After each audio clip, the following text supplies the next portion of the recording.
As you are aware, and the entire House is aware, my voice is low today, not because of anything, because I went to the scene in person.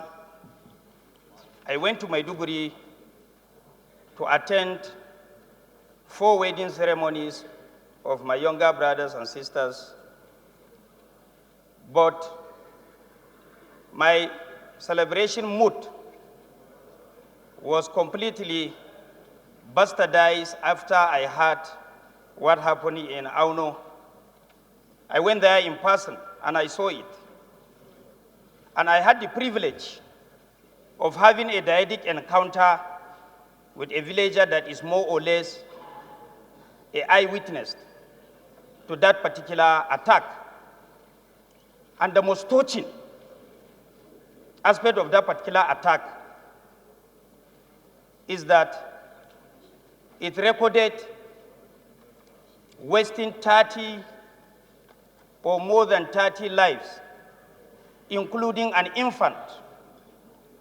According to that particular source, as the insurgents were trying to drag the mother of that particular infant, the infant was crying, holding her wrapper. By the time they realized that he is going to constitute a nuisance for them to go away with the mother, they decided to pull him and put him in the fire. Mr. Speaker, that was so pathetic. On the part of properties damaged, more than 20 vehicles were reduced to ashes, and each vehicle is containing valuables, millions of naira, worth millions of naira. Unfortunately, among the vehicles that were destroyed, there was a military tanker carrying AGO and other related petroleum products. So I don't want to understand, how can a military roadblock block a military tanker and refuse that particular tanker access to Maiduguri town? Another thing, which is so pathetic also, by the time they locked the gate, 15 minutes preceding the actual time designated for that particular closure, they left the checkpoint. And for your information, the gate linking that particular community with Damaturu was equally locked. So the commuters were left helpless, and they were exposed to this attack. And to the best of our knowledge and from the feelers we have been hearing, this attack was preventable, this attack was dodgeable, this attack was avoidable, and it was equally repellable. But failure or inability on the part of the Nigerian army to have a constructive listening of intelligence gathering from the DSS and other relevant informants in the community led to this attack. From the feelers, they have been receiving and communicating that there is a potential attack by Boko Haram insurgents, as they were sighted in community A and they are coming to community B, 3 or 4 hours preceding the time of the attack. But nobody cares to do anything. So the world is watching us. I said, without fear of any contradiction, I am ready to give out my life if people in the Northeast can live in peace. The most painful thing on earth is for you to stay in your comfort zone while your constituents are dying like animals. So, Mr. Speaker, as far as I'm concerned, this is a national issue. It happened today in Borno. Only God knows tomorrow where it will happen in the 36 states of the Federation, because of negligence or complacency of our security operatives. Another thing,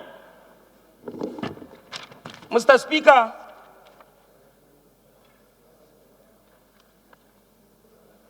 there was what was introduced by the Nigerian Army known as Super Camp, is the contributing factor of all these sporadic attacks from late last year to early this year.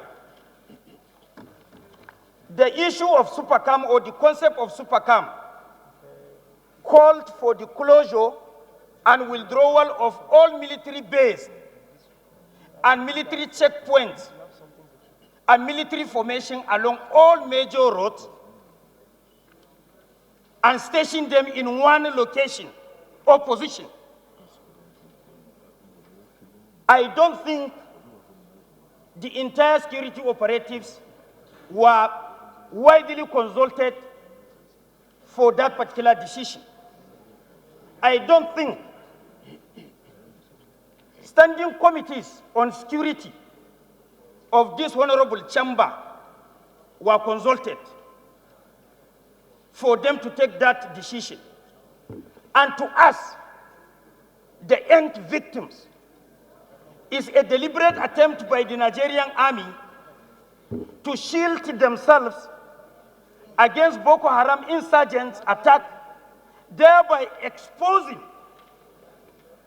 civilians to series of attacks, shielding themselves in the sense that they operate a super camp, thinking that they will be repelling attack continuously.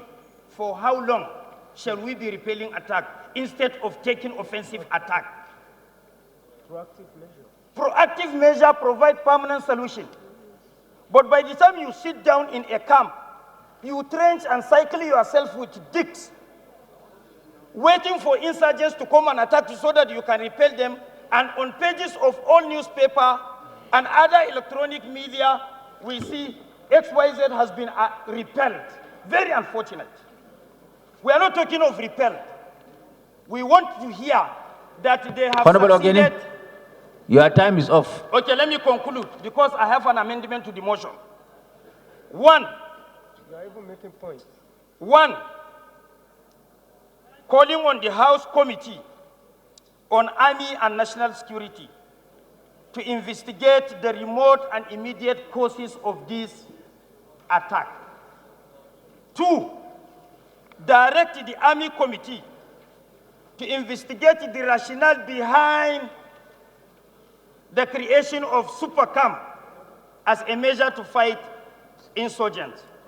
I will lay my this thing, and I'm calling for my honorable colleagues to understand the situation we are, and our people are dying, and this attack, they are avoidable, they are preventable, they are repellable, but because of the complacency and inability or failure on the part of our security outfit, we are helpless.